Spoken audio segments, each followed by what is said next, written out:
Still to come, the fear of public speaking and how to get over it. Yeah, obviously something that we don't have a problem with, at least not usually. However, I have to look a large crowd in the face. I get nervous. I'll bet you get nervous. We've got an expert coming up to help you face the fear, confront the fear, coming up on Front Porch. Hello, test, 1, 2, test. So, a lot of people start their speeches that way. Let's face it, folks. You just get nervous with all those people out there.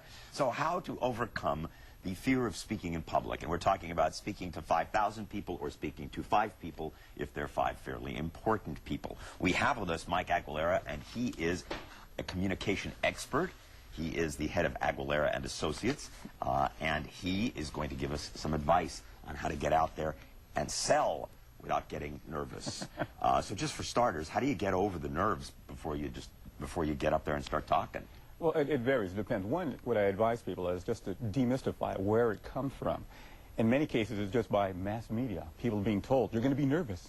So it's a self-fulfilling prophecy. In some cases, it's a bad experience that they've either experienced in childhood, in school, being ridiculed in front of class, or watching somebody. So once you get better understanding, then you can control the nerves. You need that adrenaline. And that's the other thing is embracing adrenaline. Most people think, oh, I have butterflies, that means I'm nervous. And it's a self-fulfilling prophecy also there, where they start to say, uh-oh, now my palms are getting sweaty, now I'm really nervous. And so one is demystifying. The other is simply to rehearse in your mind, preparing for the audience, imagining the group of audience.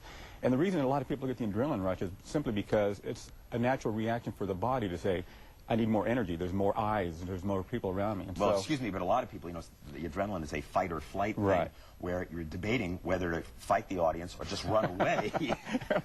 And controlling it can really be a problem. Right. Once someone feels more confident and at ease working with a group or presenting to a crowd, then the flight is more of, it's not more of a reaction, it's more of, okay, what can I do with this energy? Because you need that adrenaline. Otherwise, you're going to be really slow. And so you need the adrenaline. Okay, so let's suppose you are well prepared, you're ready to get up there, and you really do just, I mean, some people just, they get hit.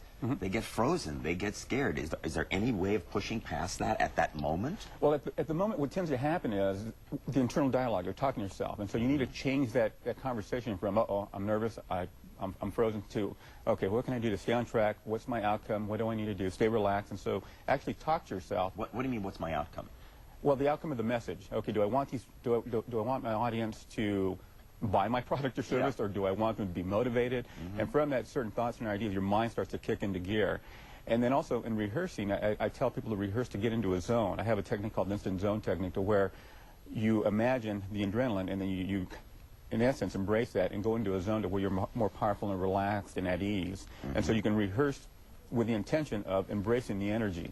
And then if you're at that moment and you get that fight or flight or that those bad messages, and you pay attention to those and just change them quickly at the moment. And mobilize them in effect. Right. Okay. So, and actually, I got to tell you, just personally, preparation is everything. If you know your message cold, you're not going to be as scared. Right. The times I get scared is when I get up there and I realize, I don't know what the heck I'm going to Thank you very much for joining us, and I'm certainly feeling a lot more relaxed. So am I. And now the lady who makes us all look like nervous wrecks, Stacy. Oh, I don't even know what to say to that.